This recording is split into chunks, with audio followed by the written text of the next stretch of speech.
اللہ الرحمن الرحیم۔ السلام علیکم ڈیئر اسٹوڈنٹس، امید کرتی ہوں کہ آپ سب لوگ خیریت سے ہوں گے۔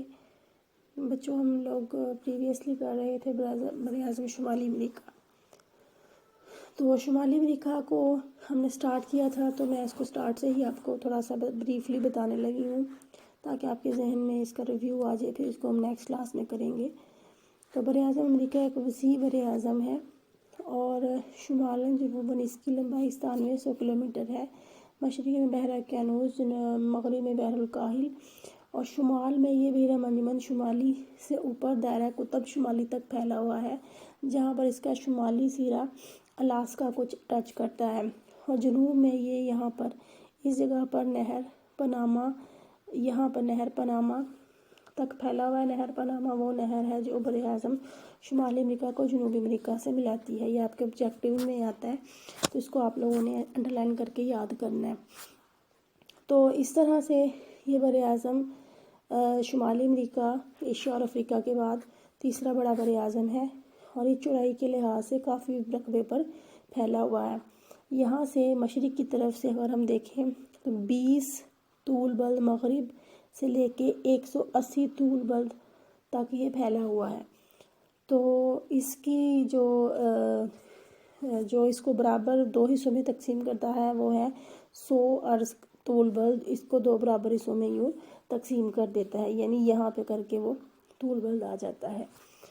تو اس کی ایک اور جو چیز بڑی اہم ہے، یہاں پر بالکل تھوڑا سی تنگ سی آبنائے آتی ہے۔ اگر آپ ورلڈ میپ دیکھیں گے تو آبنائے بیرنگ جو ہے وہ براعظم شمالی امریکہ کو ایشیا سے جدا کرتی ہے۔ اگر آپ ورلڈ میپ دیکھیں گے تو اس کے مغرب میں ہمیں ایشیا نظر آئے گا۔ تو یہ اس کا تعارف تھا، مؤلف کو اور وسعت یہ آپ لوگ کر چکے ہوئے ہیں، اس کو آپ نے ایک دفعہ دوبارہ دیکھنا ہے۔ تو اس کے بعد بچوں آپ کا تھا اس کے طبعی خد و خال کون سے ہیں۔ تو اس میں مغربی پہاڑی سلسلہ ہے، مشرقی پہاڑی سلسلہ ہے، سطح مرتفع کینیڈا ہے اور وسطی میدان ہے۔ مغربی پہاڑی سلسلے میں بچوں ابھی تک ہم نے یہ کیا تھا کہ شمالی امریکہ کے یہ ساحل کے ساتھ ساتھ جو پہاڑی سلسلے آ رہے ہیں، یہ ساحلی پہاڑ، یہ اس کے مغربی پہاڑی سلسلے ہیں، جو آگے مزید 3 حصوں پر مشتمل ہے۔ ایک ہے ساحلی پہاڑ، دوسرے ہیں اندرونی مغربی پہاڑ، اور تیسرے ہیں راکیز کے پہاڑ۔ تو یہ تینوں پہاڑ جو ہیں یہ مل کر مغربی پہاڑی سلسلے کا نظام بناتے ہیں۔ تو اس کی آگے سے ہم نے مزید جب ڈیٹیل پڑھی تھی تو ہمیں پتہ چلا تھا کہ ساحلی پہاڑ جو ہیں وہ ساحل کی طرف ان کا حصہ جو ہے وہ زیر آب ہے، اور جزیروں کی شکل میں کیلیفورنیا تک پھیلے ہوئے ہمیں یہاں پر یہ نظر آتے ہیں۔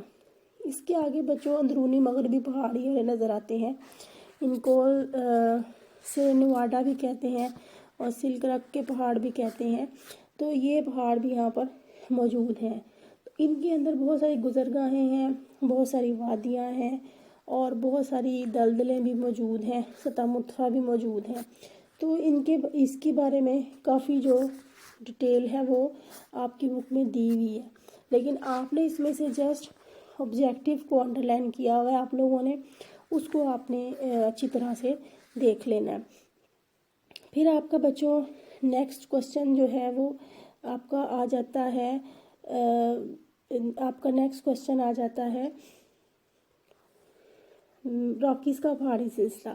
راکیز کے جو پہاڑ ہیں وہ بہت امپورٹنٹ ہیں، وہ یہ آپ کو بیچ میں نظر آ رہے ہیں، یہ دنیا کے بلند ترین پہاڑ ہیں، یعنی جس طرح سے کوہ ہمالیہ وجود میں آئے تھے اسی طرح سے یہ پہاڑ وجود میں آئے ہیں۔ یہ بھی ملفوفہ پہاڑ ہیں، اور بلند ہونے کی وجہ سے یہ یہاں پر آب و ہوا اور دوسری دیگر رکاوٹوں کا باعث بنتے ہیں، آب و ہوا کو بھی تبدیل کر دیتے ہیں، ذرائع آمد و رفت میں بھی مشکلات لاتے ہیں، اور یہاں پر جو ندی نالے بہتے ہیں وہ بحر الکاہل کی طرف ان کو بہنے والوں کی طرف ان کا رخ ہو جاتا ہے، یا پھر ان پہاڑوں کی وجہ سے وہ میدانی حصے کی طرف بہنا شروع کر دیتے ہیں۔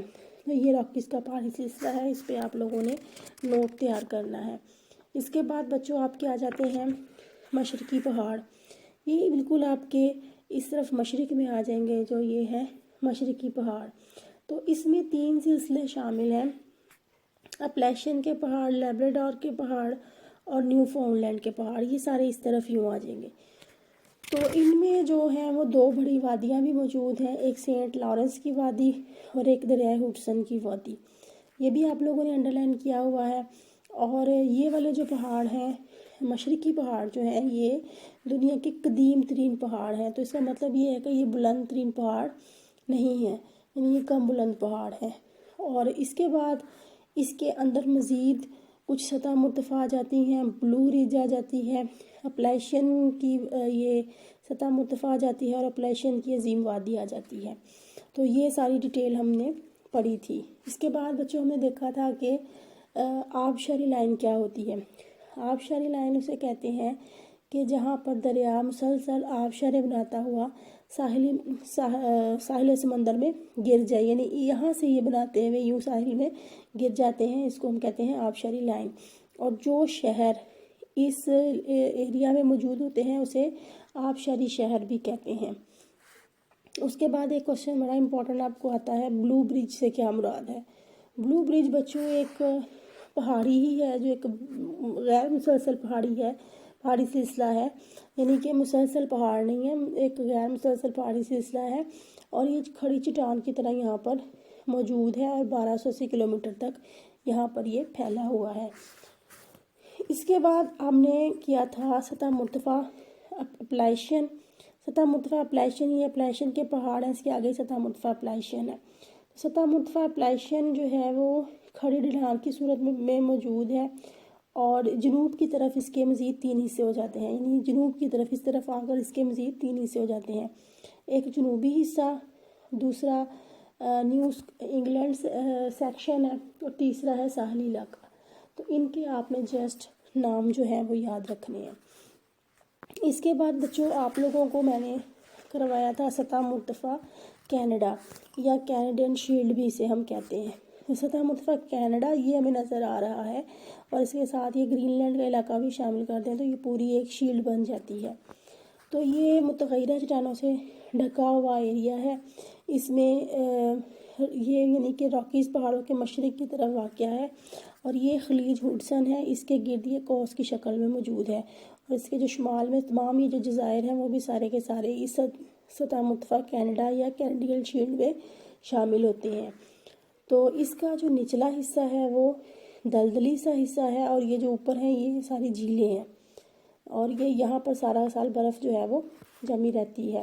اور اس جگہ پر ہی جو ہے سینٹ لارنس کی بھی وادی ہے، جو کہ جہاں پر پن بجلی کے بہت بڑے گھر قائم ہیں۔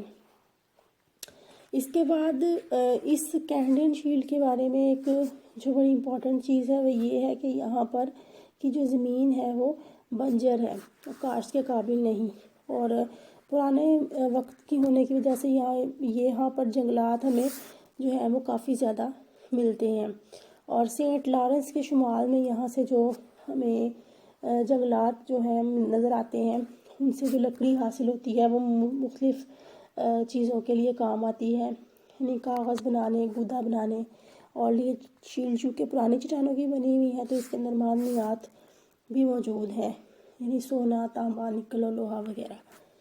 تو یہاں تک بچوں ہم نے کیا تھا، اس کا میں نے آپ کو ویو دے دیا ہے۔ اب کل انشاءاللہ ہم کریں گے اندرونی میدان۔ تو اندرونی میدان کے میں آپ کو کل کوسچن بھی بتا دوں گی، یہاں تک کہ جو کوسچنز تھے میں نے وہ بھی آپ کو سارے دوبارہ رپیٹ کروا دیے ہیں۔ تو اب آپ لوگوں نے ان کو بہت اچھی طرح سے یاد کرنا ہے، اور باقی پھر ہم کل انشاءاللہ آگے سے اس کا جو چیپٹر ہے وہ کریں گے۔ تب تک آپ لوگ اپنا خیال رکھیے گا۔ اللہ حافظ۔